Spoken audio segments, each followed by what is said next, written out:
A lot of creatives struggle building a business online because they're using social media like they would 2015 Instagram. They're assuming because they have followers, they can post their photos, logo projects, design projects, video projects, and those followers will like and engage with that content because they're following them.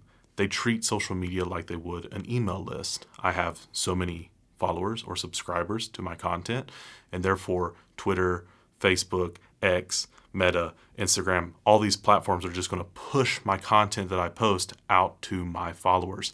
However, social media no longer works like that. And if you spent time to build a big following, you're probably really frustrated by that fact because you have a big following, but you're not getting the engagement that you used to. But if you're going to continue to leverage social media to build your brand, to build your online presence, then you're going to have to rethink the way you think about social media. Most social media platforms nowadays have some sort of discovery algorithm at play. What a discovery algorithm like on TikTok does is it tracks your interactions with the video, how long you watched, whether or not you scrolled past it right away, whether or not you liked it, whether or not you commented, whether or not you shared it, whether or not you saved it, and then takes the information it knows about that video, the content that's in it, to feed you more videos that are from the same creator or similar in the nature, the vibe, or the content of that video. They do this because they're leveraging creators to keep users on the platform longer to feed you more ads.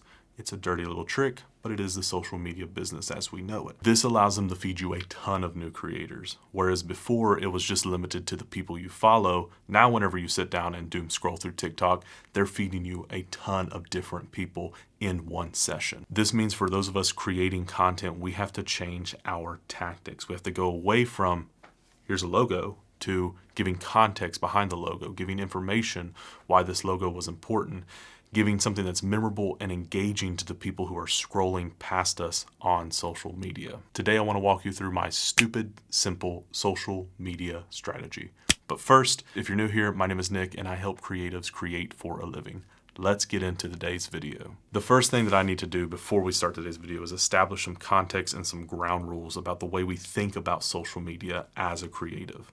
Rule number 1, social media is the beginning, not the end. This rule applies specifically to creative businesses because most creative businesses are going to be B2B businesses, meaning you don't have a product that reaches the masses. You're going from business to sell your services. I'm a creative educator, and before that I was a marketing strategist. And in both of those roles, I depended a lot on people having a strong relationship with me before they ever sat down across the table from me to become a client. The same goes for a lot of creative businesses.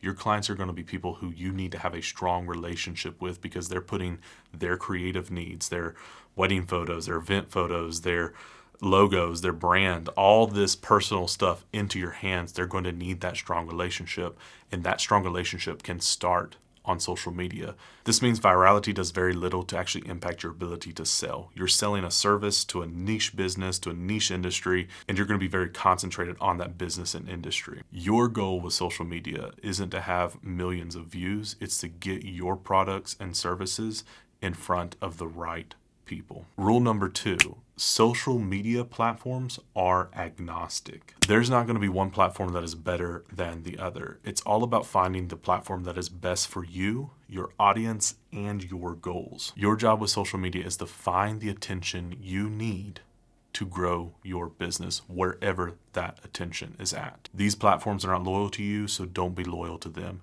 Go to where the attention you need for your business is at. Now that we got that out of the way, let's talk about the strategy. My social media strategy looks like this. It starts with daily short form. This is the content I push out weekday 10 to 20 times a day to Threads and my Instagram stories.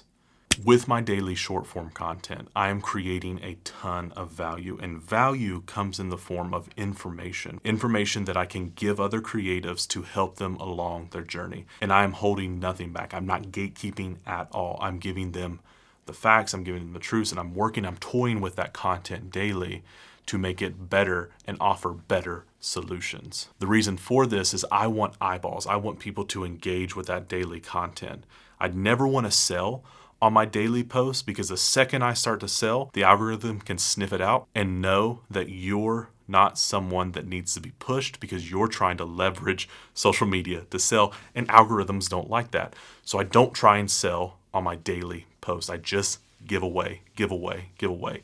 Occasionally though, with my daily content, I'll make a push, a slight push, a little nudge over to my long form content, especially my email list. It's here where I know when I push an email out, I can see if they've read it, if they're actually engaging with it. Whereas before, I have to just kind of hope that they're engaging with it. Here, I know what they're engaging with. I can track the link clicks. I can track if they viewed a product. I can track if they've landed on the page that I wanted them to land on. It's here where I begin selling. So my short form daily content pushes to my long form free weekly content. And from here is where I can start selling my products and services. I look at it like this, and this might help you. Short form content is a dating relationship.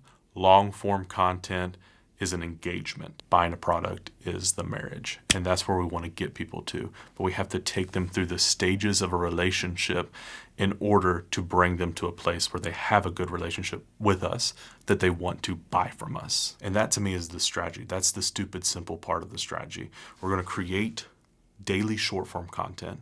We're going to move those people into long form content, places that we actually own those subscription services, places where we actually own the follower list, like an email.